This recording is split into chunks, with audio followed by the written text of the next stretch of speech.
Hey everyone, Matt from soundrolling.com, and I wanted to give you a little overview to Dante and Dante routing. So it's actually really simple. I'm doing the example just with this Rio. We had a Netgear thing, so basically we could go from the stage box and then send a massive long cable to the 888s and also to a Scorpio, just so we could route and use that as our recorder.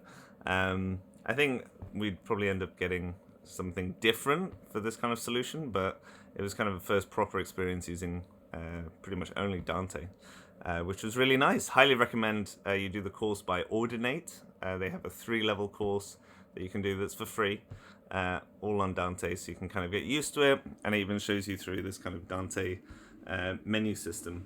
So essentially, on the routing side of it, just to keep a really brief overview, because obviously the course is more in depth, but essentially you have along this axis you have transmitting, i.e. I want to take a signal from here, and then you have receivers and you want to put a signal into there. So you could have a Rio, you could have an 888, you could have all sorts of things, and all you do is you press the plus button of whatever the relevant item is. In here, there's group 1 to 16, 1 to 16. And so, for instance, in this example, obviously, we only have one thing. So we're just routing one thing to one thing. So not that useful. But in this example, let's say that we want number 1 to actually go to number 10. So all we would do is we go, I want number 1. So I want to take the feed from number 1, and I want to send it to channel 10. And then all you would do is you would click,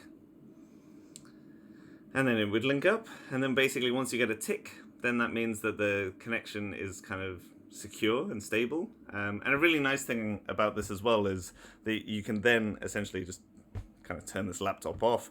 Once these devices that are both Dante networked are put together, then they just kind of stay in place, which is really nice.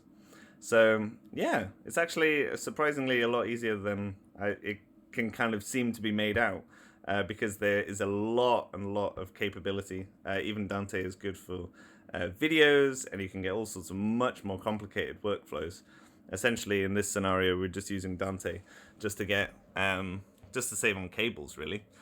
So lots of things would go into a stage box, and then we just have a big old cable instead of a massive snake going to the recorders.